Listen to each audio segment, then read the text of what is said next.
Mitchells from a little while ago, Mum.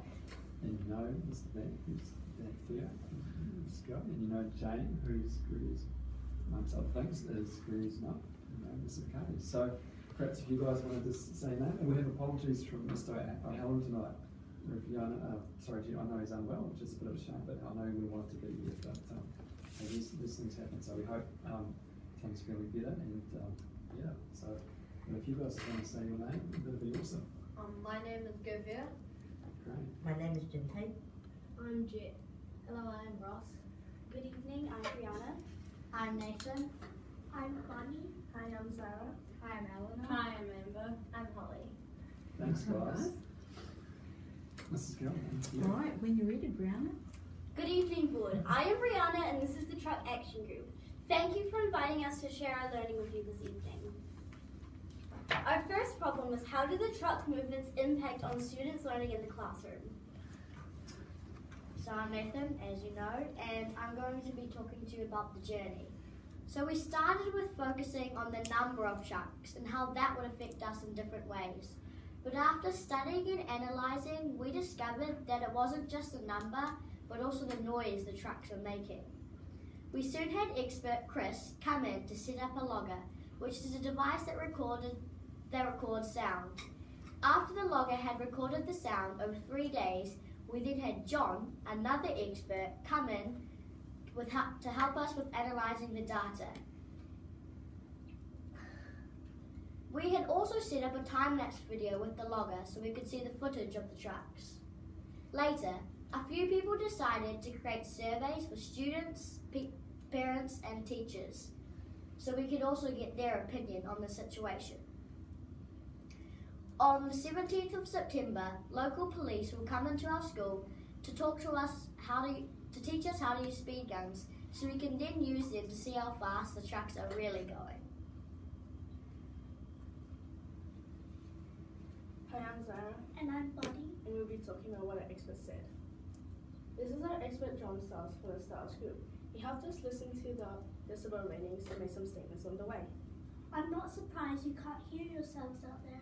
You can clearly see how the buildings are affecting the propagation of noise across the site. The World Health Organization said that every school needs to be at or below 55 decibels, but at our school, sometimes we are at 66 decibels. And the big statement he said was, "You're absolutely right to be concerned about the truck noise." I'm Jim Tate. And I'm Jet. Our expert, Chris, provided us an acoustic map using decibel readings he collected.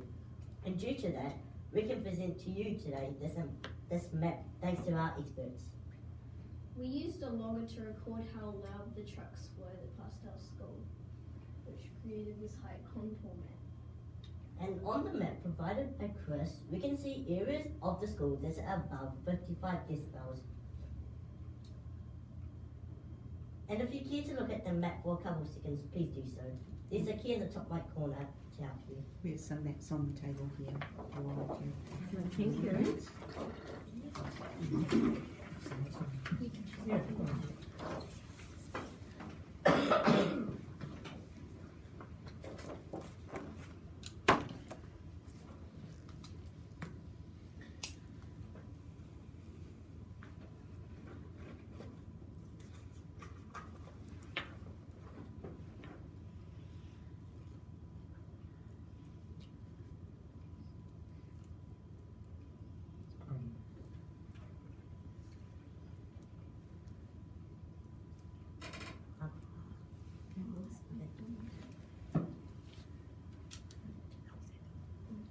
The World Health Organization and Auckland Regional Council both agreed that no student should have to work in an environment 55 decibels or higher, meaning that a lot of our school is above what they hoped it would be. If you may care to look at the map once again, you may notice that the pack is extremely noisy, getting up to 66 decibels. This often tends to affect us when we're trying to listen to teachers and presenters. We had our presenter Stu DeVal come in to present his work to us, but he had to pause in the middle of a story to wait for a very loud truck to pass. And the production being a big part of the school is something that we have been doing for a long time. And with the recent problem of trucks, this is concerning because this could interrupt the rehearsals and even the matinee. Our teachers are often interrupted when they are giving instructions at the swimming pool. Even though the pool's changing rooms provide a sound barrier, the swimming pool still reached 60 decibels. This means that the pool is also over the recommended limit.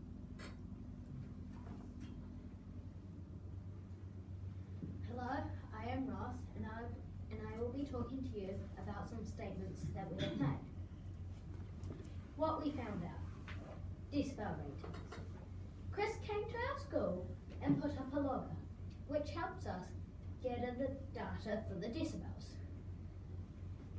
Did you know that the noise level around the senior playground reached up to 66 decibels? John said that the back of the school is quieter because the classrooms are providing sound blocks. John showed us the sound waves, and one of the trucks reached up to 70 decibels. Did you know the noise level around the swimming pool also reached up to 66 decibels? Truck movement. On Friday, the 15th of June, we discovered within 75 minutes there was a total of 251 trucks that drove past Alfredton School. On Monday, the 18th of June, between 8:45 and 10:40, 200 of the 46 trucks passed Alfredton School. On Monday, the 18th of June, between 10:40 and 12 p.m, a total of 151 trucks passed Alfredton School. 32% of the total trucks were double trailer trucks. That's 1/3.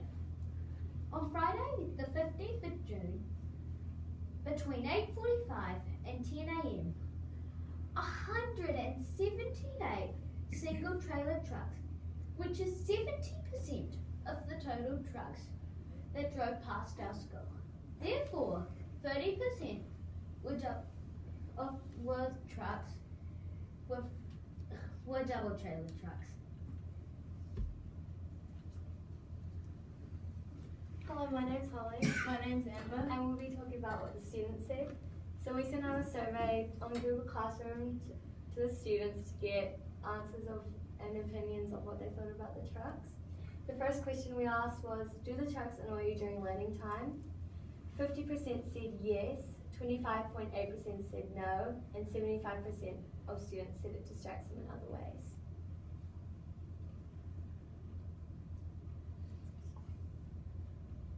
Another one of our questions was, when do the trucks distract you? So a third of students said it did distract them, and then 2/3 of them said it didn't. And 17.7% of students said it distracted them while they're outside, so affected students in different ways in all areas of learning. Another one of our questions was, does pick up and drop off become harder? 74.2% said yes, and 25.8% said no. And that was all of the data we collected. Thank you.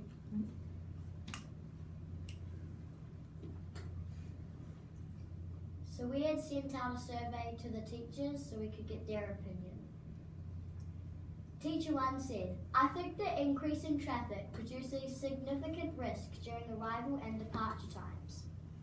Teacher 2 said, this is shocking and it has a negative impact on everyone working at school. Teacher 3 said, in cases where trucks don't abide by the road safety rules and speed limits as observed many times. Our first question was, how often do you think about how this impacts on students in your classroom and in other classrooms across the school? 86.7% of teachers said that the trucks occasionally impact on the students' learning.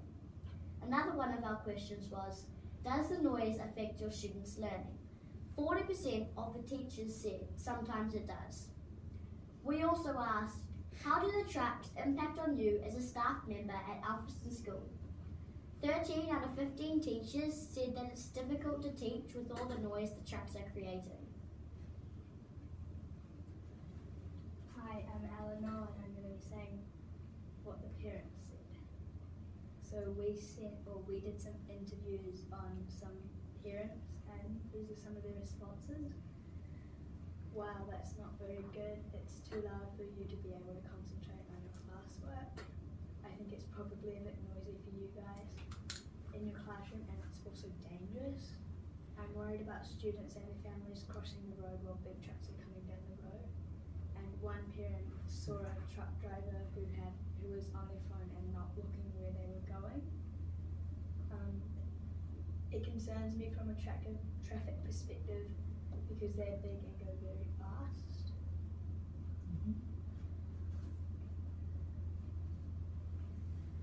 Hello, my name is Govia and I'll be talking about the house and safety. This is the house. Listening to high decibel ratings for too long can damage your hearing. World Health Organization and the Auckland Regional Council clearly states that no child shall be working in a condition with a decibel rating more than 55 decibels. Recently, we have noticed trucks are engine braking, creating more noises and vibrations. Trucks are also stopping for brakes on the other side of the road and tooting at each other. While looking at the graph, you can see that the average decibel rating beside the pool and the pack is above 65 decibels. That shows that our school is above the recommended decibel rating. Safety. Pickup/drop-off from school can be dangerous for parents and students. For parents, it would be dangerous because the trucks are not stopping for them to go to the kiss and go and having to take risks for students. For students, it is dangerous in summer because we go to the pool and we can't hear important instructions from teachers. There has also been an accident with a parent while they were waiting for a student in the car. Trucks also block our roads around our school and making horrendous traffic jams, and parents have to wait longer in traffic. Here is the short video.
So what now? Where to next? So what? Present to the Board of Trustees so they have the information. Share it with the teachers? What about the fumes? What about the damage to the road? Another expert.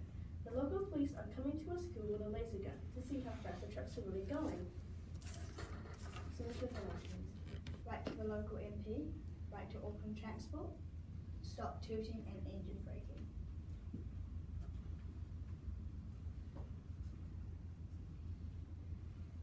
This is some of our future thinking and possible solutions. Make a different route for the trucks, present to the Auckland Council, electric trucks, a sound barrier wall. Think about ways that we can help students that feel distracted. Students will be able to hear instructions about truck noise, stop truck engine braking and tooting, reduce the number of trucks altogether, lower the speed limit around our school to prevent more noise, and presenters can go for a full lesson without having to stop. What we hoped to achieve Is that you hear our concerns based on evidence. Is there any comments or questions that anyone would like to make? I'd just especially like to say thank you for all the hard work that's come into this presentation tonight. I'm sure, speaking on behalf of the board, we are just so impressed with the rigour, the presentation, and the knowledge that you guys have brought to our board meeting this evening. So I think on behalf of the board, I'd really like to give you all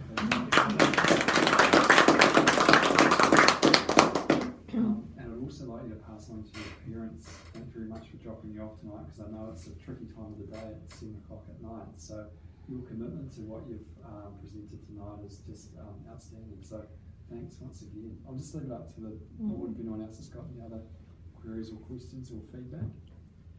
Yeah, I've from my perspective with decibel ratings, especially with the recording that we've been doing with the sound triggers, if you guys actually take that step further and you give them a baseline of what 55 decibel sounds like, and then actually compare it with what 66, because that's a big difference. You know, even just 1 decibel out there sounds quite crazy. So that might be something else that you can add another layer to, Mrs. Galvin, is actually compare it so that people can hear the sound. It's quite phenomenal. Just 5 decibels is even a lot more. So yeah, fantastic job, guys. Really impressed. Well done. One of the things that I want you to know is that the standard that you presented to this evening is very high. So I've heard presentations from students who are almost twice your age, who probably couldn't have presented evidence quite as coherently as you've done this evening. So you should be very proud of that, as we are all very proud of you, of course. Aren't we, Mrs. Galvin? Very proud. Very Absolutely. Wow. So, and the other thing I wanted to mention to you was that the decibel rating is a very big deal, particularly in the development of roads and housing developments, anything like that. It's a very big deal. So, any hearings that you might learn about, for example, in the Environment Court, and I've been to a hearing, most of the discussion was around decibel ratings. So you're bang on the money when it comes to investigating that. So well done. Andre, just to the quick question you asked or comment, if you went up 5 decibels, is that like 25 or 50% more? Oh yeah. Yeah. So that's we need to get that. And within this is noise. That's not music playing. So even just white noise, if you go up 10 decibels, you can easily damage someone's hearing just with white noise. So it's quite scary, to be honest. Significant. Yeah, significant, very. So that's. I'm looking forward. You guys should keep on pursuing this. I think it's fantastic. Anything else from any other board members? No, just really well presented and awesome presentation. Yeah, excellent. Really good. Yeah. So one of the things that we're very proud of our students at Alfredson School is their ability to present orally, and you've done that really well. So we can see really clearly that still is very much a strength. And you're confident, and you were all very clear in the way that you spoke, and it was at a good pace. So, I'd just like to say thank you to you all as well. I've seen much worse presentations, and it was really impressive. So from grown-ups, yes, absolutely. So, and you're confident about what you're talking about, which makes a big difference as well. So does the school have double glazing, or is that another issue? No, we don't have double glazing. No. That might be something that we might have to look at some point, right? Absolutely. Guys, and thank you for all your options. Just so happens that Carolee works for Auckland Transport, so that could be a possible avenue in terms of getting to the next step around audience and sharing the data wider in your presentations. So once again, thank you so much for giving up your time, both at school and this evening. So thank you very much for what you've given us and presented to tonight, and we look forward to making a difference with the work you've put in. Thank you. Thank you.